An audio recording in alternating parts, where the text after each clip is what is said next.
Good day. We are from Group 2, 3 and 3, and we will be presenting a video case digest regarding Del Castillo, Vida de Mistica, and Naguiat, GR number 137909.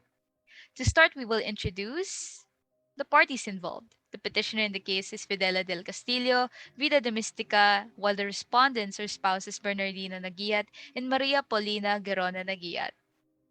Let us proceed with discussing the facts of this case.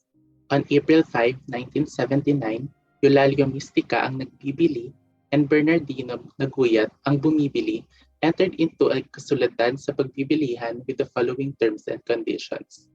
The 200 square meter land in Malhacan, May Kawayan, Bulacan will be sold to Naguiat for 20,000 pesos. A down payment of 2,000 pesos is required while the remaining balance of 18,000 pesos can be paid in 10 years. However, in case of failure to pay within 10 years, an additional 12% interest will be added per annum. Additional information about the case are as follows. Nagiat paid the 2,000 pesos required for down payment on the same day the contract was made, while he made another payment of 1,000 pesos on February 7, 1980. After this day, he failed to make payments to Mistica. During October 1986, Eulalio Mistica died, and on his wake, Nagiat reportedly said to have offered to pay his remaining balance, but Mistica's family refused to accept the payment. On December 4, 1991, petitioner Fidela del Castillo filed a complaint to rescind the contract. This is because Nagiat failed to pay his remaining balance, thus breaching their contract. By virtue of free patent title duty, Mystica's heir claimed the land and the respondents needed to vacate the said property. As a counterclaim, respondents pay 50,000 pesos for moral damages, 30,000 pesos for exemplary damages, 10,000 pesos for attorney's fees, and other litigation expenses. As for the ruling of the court, rescission is not allowed for the reason that no breach of contract happened. According to Article 1191 of the Civil Code, the right to resign an obligation is predicated on the violation of the reciprocity between parties brought by a breach of contract.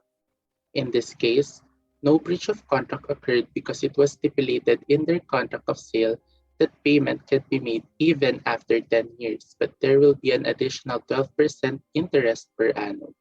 The proper course of action would be to pay the remaining balance and interest. Additionally, petitioner did not deny that respondents had given them payment during her husband's wake, that is within the 10-year period contract. If only they agreed to get the payment, no petition regarding this would happen.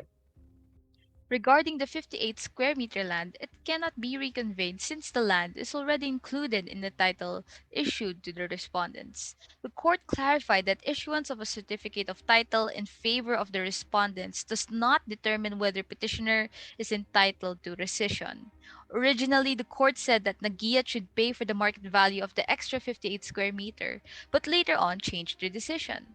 According to Section 48 of Presidential Decree 1529 provides that the certificate of title shall not be subject to collateral attack, alteration, modification, or cancellation except in a direct proceeding, which means that paying for the market value of the extra 58 square meter would clash with the contract they agreed on. Hence, Nagiat does not have to pay for the market value nor return the 58 square meter land.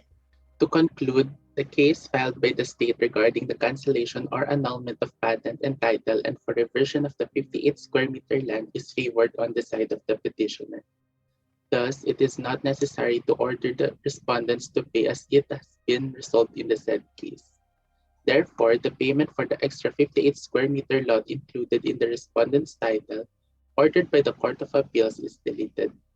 Further, the Supreme Court earlier emphasized that the petition for cancellation or reversion of the certificate of title is not appropriate for a complaint of breach of contract. A collateral attack to question the same is not allowed under the law.